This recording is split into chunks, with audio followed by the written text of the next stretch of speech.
The second feature of unity is that every supporting sentence must directly explain or prove the main idea. Feature kedua dari paragraf atau teks yang memiliki unity adalah ketika setiap supporting sentences-nya atau kalimat pendukungnya menjelaskan dan menguatkan ide pokok dari paragraf atau topik dari esai yang kalian tulis.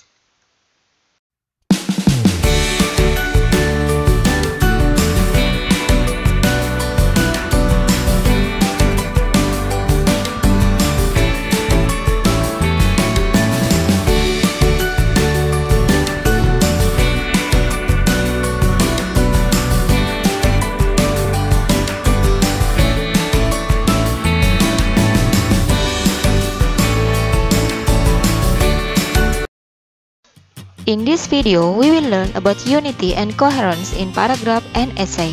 Pada video kali ini, kita akan belajar tentang unity dan koherensi dalam sebuah paragraf dan esai. A key element in well-structured paragraph is unity. There are two features of unity. The first, unified paragraph focuses on one main idea. Jadi, paragraf dikatakan memiliki unity jika hanya fokus ke satu ide pokok. For example, if you are writing an essay about the kinds of free writing techniques, you might have paragraphs about free writing, listing, and clustering. Don't discuss about the other's writing process or begin to discuss other topics. If you are writing an entire essay about kinds of free writing techniques, then discuss only one kind of free writing, such as free writing in the first body paragraph. If you begin to discuss another free writing technique, start a new paragraph.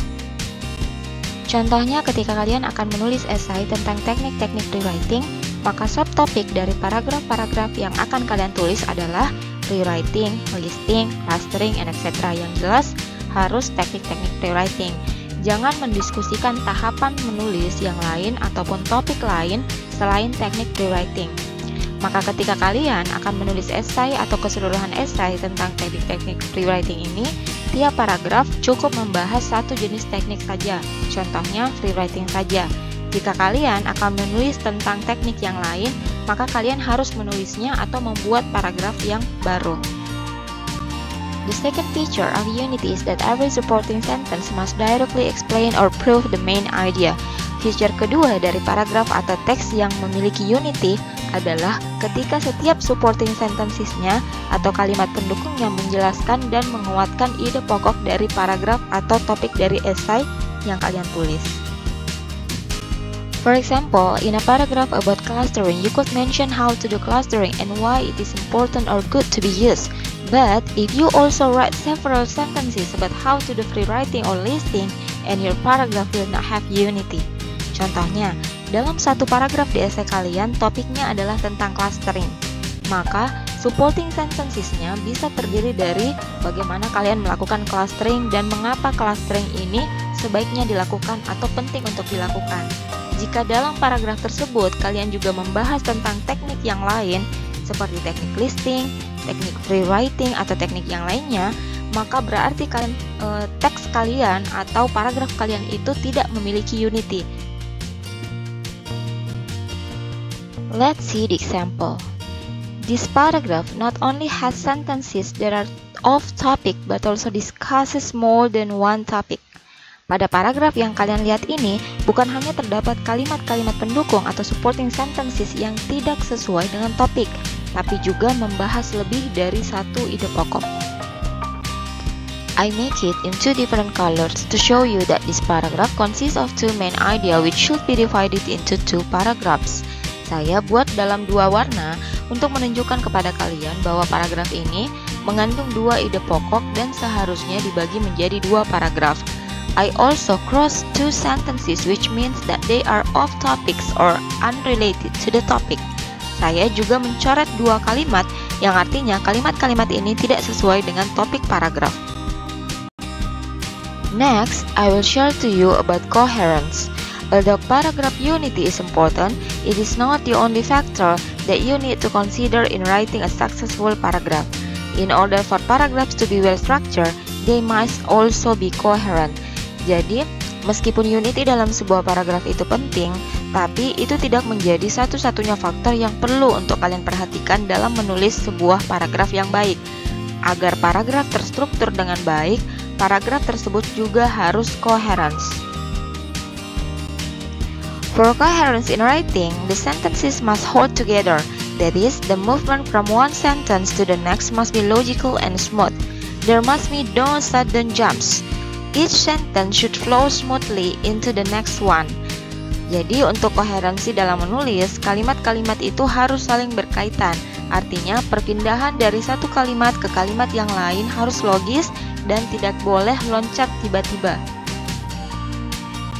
There are 4 ways to achieve coherence. The first, repeat key nouns. The second, use consistent pronouns. The third, use transition signals to link ideas. And the last, arrange your ideas in logical order. Next, we will see how these 4 ways work to achieve coherence. The easiest way to achieve coherence is to repeat key nouns. In this paragraph, the repetition of the noun fear smooths the flow of the sentences and creates coherence. In this version of paragraph, the word fear has been replaced by the pronoun it after the first use. Now let's see the other example. In this paragraph, you can see the overuse of pronouns makes the paragraph confusing and less coherent. The reader will forget what it stands for. Jadi kalian bisa lihat pada paragraf ini terjadi pengulangan berkali-kali penggunaan pronoun it untuk menggantikan fear. Paragraf ini akan menjadi less coherent atau tidak koheren. Kenapa? Karena the reader akan lupa bahwa it ini menggantikan apa atau stands for what. Apakah untuk fear ataukah untuk noun yang lainnya. There is no fixed rule about how often to repeat key nouns or when to use pronouns as a substitute. You should repeat a key noun instead of using a pronoun when the meaning is unclear.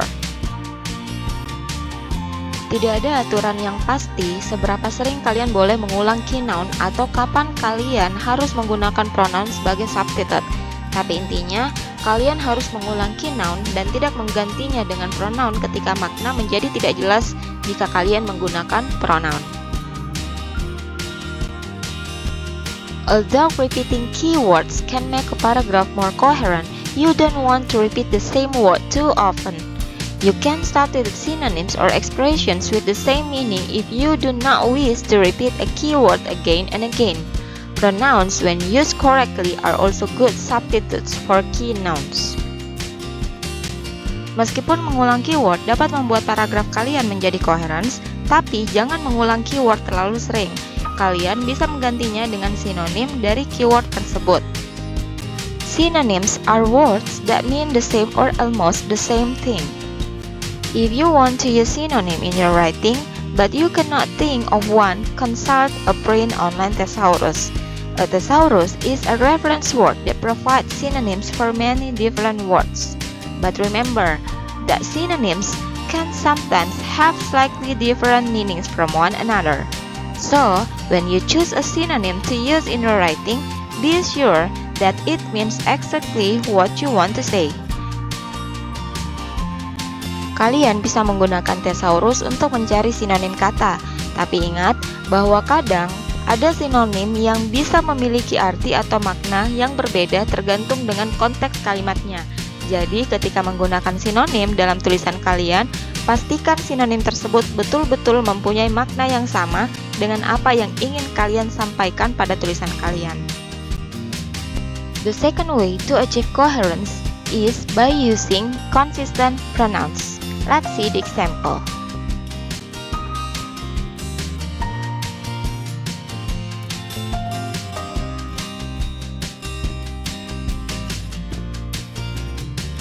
When you use pronouns, make sure that you use the same person or number throughout your paragraph.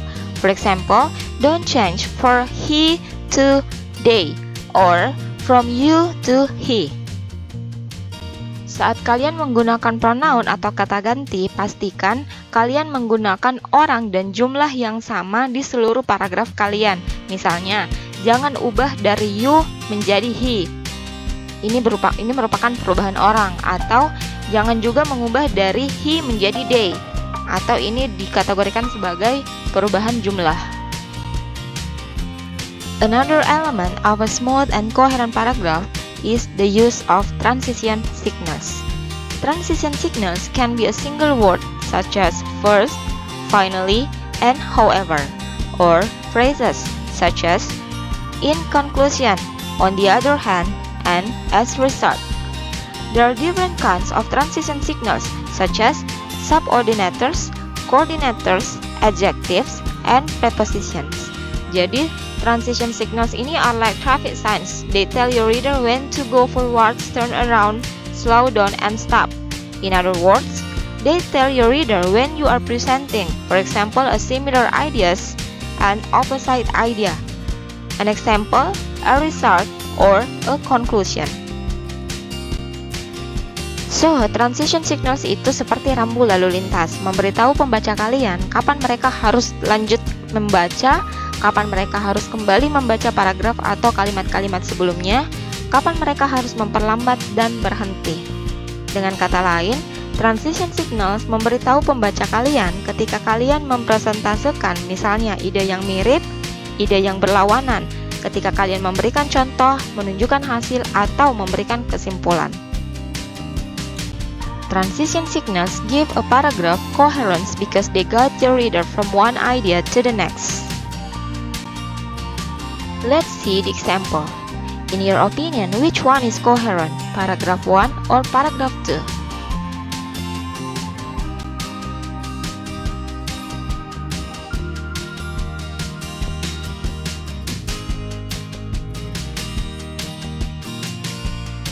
Yes, paragraph 2 is more coherent because it contains transition signals.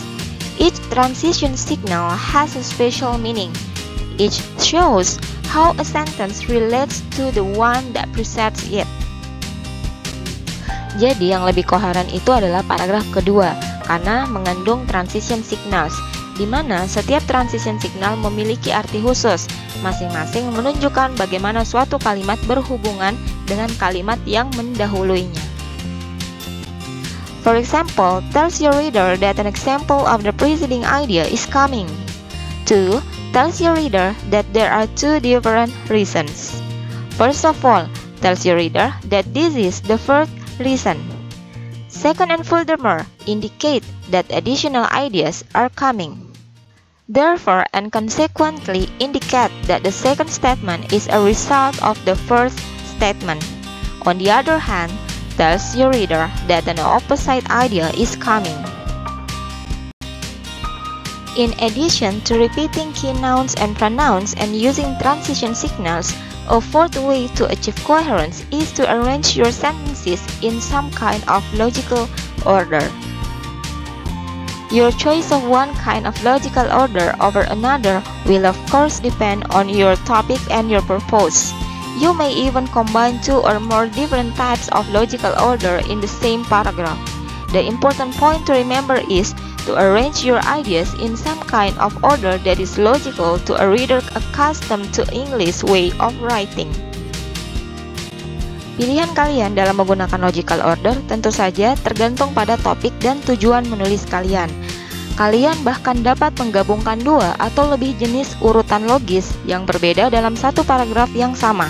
Poin penting untuk diingat adalah untuk mengatur ide-ide kalian dalam beberapa jenis urutan yang logis untuk pembaca yang terbiasa dengan cara penulisan bahasa Inggris.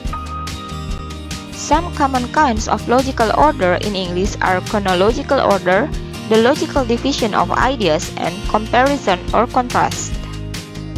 Chronological order is order by time, a sequence of events or steps in a process. Menyusun tulisan sesuai dengan urutan kejadiannya atau sesuai urutan step-stepnya dalam sebuah proses. In a logical division of ideas, a topic is divided into parts and each part is discussed separately. Sebuah topik yang dibagi menjadi beberapa subtopik dan setiap subtopik ini akan dibahas secara terpisah. In a comparison or contrast paragraph, the similarities and or differences between two or more items are discussed. Jadi, untuk jenis logical order ini, kalian mendiskusikan perbedaan atau persamaan dari dua atau lebih items. Now, let's see the example of these three common kinds of logical order in English. This is the example of a paragraph with a chronological order.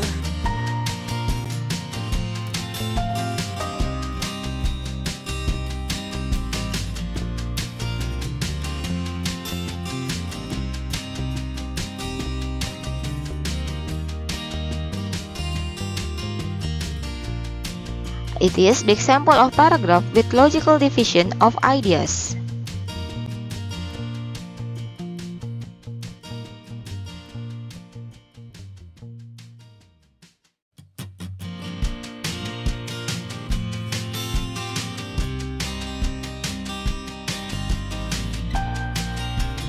And it is the example of paragraph with comparison or contrast.